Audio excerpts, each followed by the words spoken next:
योगी सरकार जो है एनएसए लगाने की बात कर रही है उन कर्नावल के आरोपियों पर। आप कैसे देख रहे हैं इस कार्रवाई को, अगर ऐसा होता है तो? योगी सरकार बोलती बोलती है, करती तो कुछ नहीं। देखेंगे, आपके सामने आप भी हैं, मैं भी हैं। बुलंदशहर में भी ऐसी घटना हुई है, क्योंकि उनका बड़ा अपमान हुआ है। आप समझिए ना, जिसके घर में बारात आने वाली है और इस तरह की स्थिति बन जाए, मैं उनके दुख को भाई होने के नाते, बेटा होने के नाते समझ सकता हूँ। संभावित अगर 5 या 7 मार्च को वो शादी का अगर समारोह दोबारा से होता है तो क्या आप वहां पर मौजूद रहेंगे शादी? नहीं, अब तो कल मैं जाऊंगा। मैं हवाबाई कोई स्टेटमेंट दे दूं तो क्या फायदा, मैं जाऊंगा।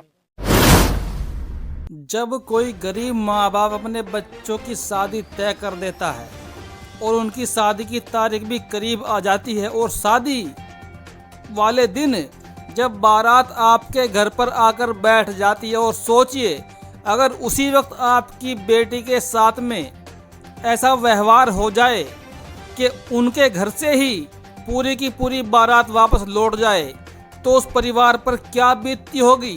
बेटी की शादी टूटने के गम में, और अलग से पूरी दुनिया में बेइज्जती जो हुई उसका गम अलग से। जी हाँ साथियों, आज हमारे देश में कुछ ऐसा ही देखने को लगातार मिल रहा है, और खासकर दलित समाज के लोगों के साथ जितनी बेरहमी से अत्याचार किया जा रहा है, आप उसको बयां भी सही से नहीं कर पाएंगे, क्योंकि ये ऐसी कहानी अक्सर हमारे देश में ही देखने को मिलती है।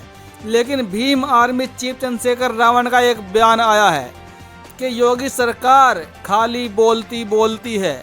योगी सरकार बिल्कुल भी हकीकत में सही कार्यवाही नहीं करती है।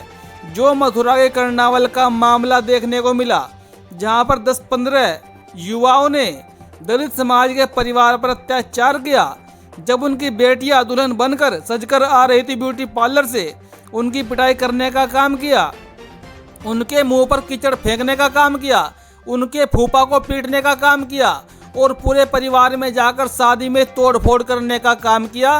तो जो दो बहनों की बारात आ रही थी वो बारात चली जाती है वापस, और फिर मामला पूरे देश में वायरल हो जाता है। लेकिन बताया जा रहा है कि पुलिस ने 15 आरोपियों को गिरफ्तार कर लिया है, और 14 को उनमें से जेल भेज दिया गया, और एक को जो नाबालिग निकला उसको सुधार गृह में भेज दिया गया। लेकिन योगी सरकार कह रही है कि हम इन पर एनएसए लगाएंगे। जब एक पत्रकार ने चंद्रशेखर रावण से पूछा योगी सरकार के इस फैसले पर आपकी क्या राय है, तो भीम आर्मी चीफ ने कहा कि योगी सरकार सिर्फ बोलती बोलती है, वो रियल में कुछ नहीं करती, हमको इन पर बिल्कुल भी भरोसा नहीं है। लेकिन मैं आपको बता दूं, कल चंद्रशेखर रावण मथुरा के उसी गांव जा रहे हैं, उनके पीड़ित परिवार से मिलने जा रही हैं, और वहां जाकर वो क्या ऐलान करते हैं ये देखना होगा।